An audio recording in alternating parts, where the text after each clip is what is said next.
A semana pasada estaban citados en Monforte os alcaldes do sur de Lugo, entre eles os da comarca de Chantada, para asinar ca vicepresidencia da Deputación o convenio de teleasistencia, unha cita a que só acudiu o rexedor de Chantada.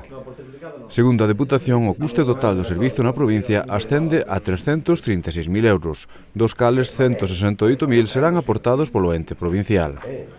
O vicepresidente di que tivo que ser a Deputación a que se puxo ao fronte da problemática xurdida polo cese de financiamento. Despois do problema xordido aló polo mes de novembro, cando nos enteramos que nos presupostos do Estado para 2013 non figura unha partida para conveniar coa Federación de Municipios e Provincias a través do inserso a teleasistencia domiciliaria,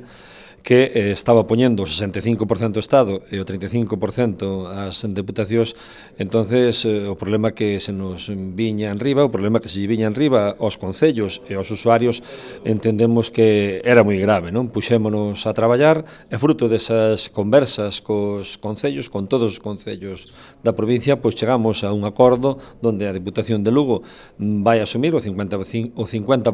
do coste do servicio, subindo do 35 ao 50%, e os concellos van asumir o outro 50%. Dende a Deputación aseguran que puxeron por diante as persoas antes cos números, xa que detrás de cada caso hai unha persoa necesitada. O que é importante é o servicio que se presta. É un servicio que se está prestando a 1.577 persoas na provincia de Lugo.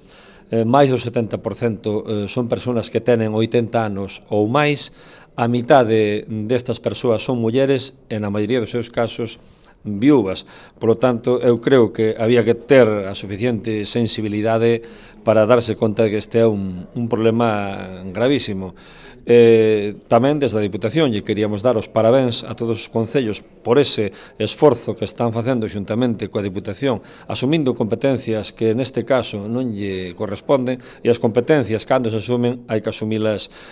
con cartos, con financiamento, que é o que non está ocorrindo por parte da Xunta nin por parte do Estado en moitos eidos. E desde logo que non lle podemos dar os parabéns a quen lle retirou aos usuarios esa axuda. Estamos falando do Goberno do Estado, pero tamén da responsabilidade que ten o Goberno da Xunta, porque se lle fixo chegar o noso desexo de que participaran tamén neste programa. Recibimos o silencio por resposta e, desde logo, que unha vez máis quen sufre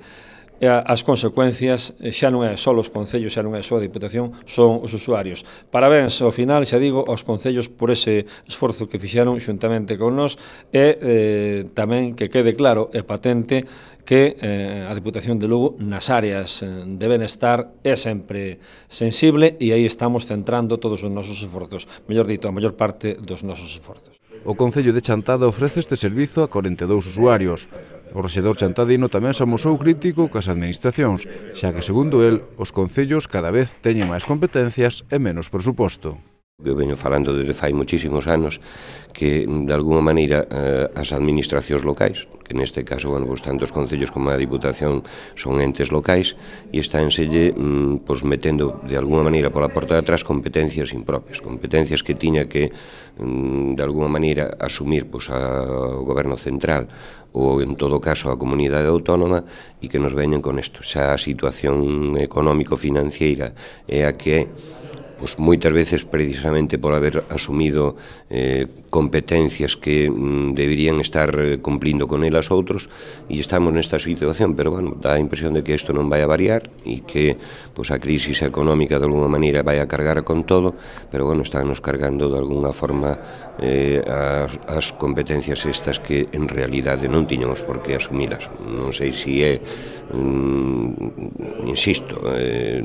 lógico ou non que as asumamos, que bueno, o que está claro é que nós o que temos é que quedar ben cos nosos cidadáns e, sobre todo, asistir a aquelas persoas maiores que están mellor solas nun núcleo rural, ou solas ou con un veciño ou dous ao lado, e que, bueno, temos que facer todos os medios posibles, ou mellor aforrando de outras cousas para darlles este tipo de asistencia, pero a verdade é que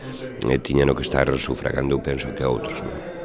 Os convenios de colaboración asinados establecen a creación dunha comisión de seguimento formada por 3 representantes da institución provincial e 3 das entidades municipais elixidos por todos os concellos.